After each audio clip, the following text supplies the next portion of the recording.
भगवान गौतम बुद्ध को बौद्ध धर्म का संस्थापक कहा जाता है। उन्होंने अपने विचार और वाणी से दुनिया को शांति और अहिंसा का पाठ पढ़ाया। बुद्ध सत्य, सदर्श व धर्म पर दृढ़ रहने की बात कहते। बौद्ध धर्म के संस्थापक महात्मा गौतम बुद्ध के अनमोल विचारों से व्यक्ति को जीवन में आगे बढ़ने और सफल होने की प्रेरणा मिलती है। यही कारण है कि भारत समेत दुनिया भर में बौद्ध धर्म को मानने वाले हैं। गौतम बुद्ध से जुड़ी ऐसी कई कहानियां हैं जिससे जीवन में सफलता ने नए और सटीक मार्ग प्रशस्त होते हैं।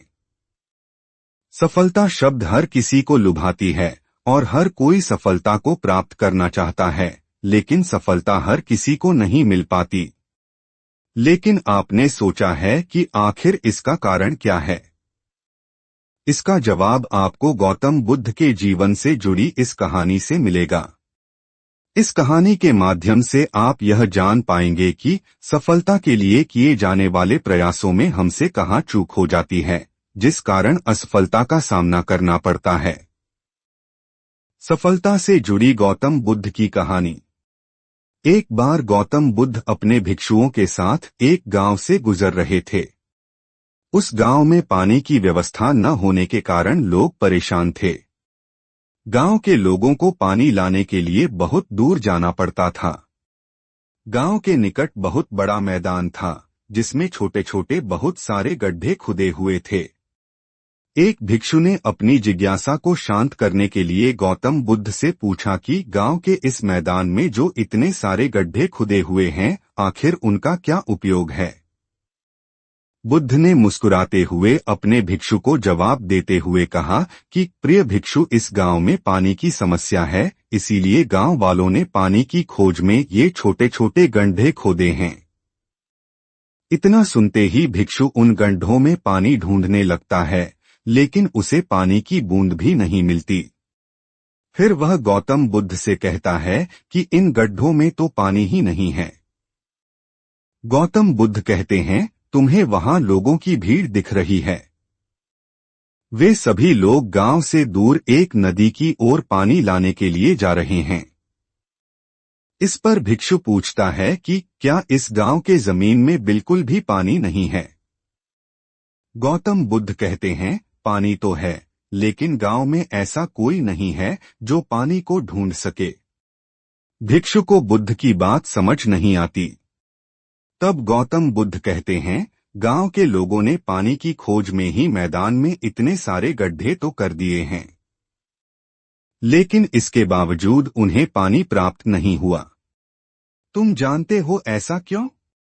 इसका कारण यह है कि समस्या के समाधान के लिए सही जगह परिश्रम नहीं की गई है। यदि गांव के लोग अलग अलग कई गड्ढे करने के बजाय सही दिशा में केवल एक गड्ढा ही करते जो कि 100 गड्ढों के बराबर होता, तो इन्हें अवश्य ही पानी मिल जाता।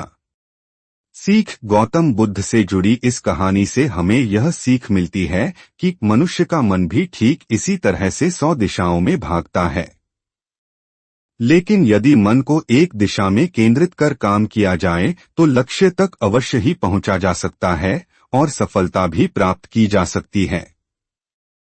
असफलता का कारण मन का चारों ओर भटकना ही है।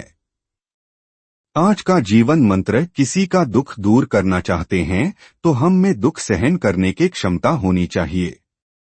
विवेकानंद ने उनकी गुरु मां शारदा को चाकू उठाकर दिया तो माता समझ गईं कि ये संसार की तकलीफें दूर करेगा। कहानी स्वामी विवेकानंद और उनकी गुरु मां शारदा से जुड़ी घटना है। विदेश यात्रा पर जाने से पहले विवेकानंद मां शारदा से अनुमति और आशीर्वाद लेने पहुंचे। उन्होंने माता से कहा, मां, मैं संसार के दुख को दूर करना चाहता हूं। मैं बड़ी यात्रा पर जा रहा हूं। आप मुझे आशीर्वाद में कोई ऐसी सीख दीजिए जो विश्व कल्याण के उद्देश्य में मेरे काम आ सके। मां शारदा बहुत ही सहज और विद्वान थीं। वे उस समय रसोई का काम कर रही थीं।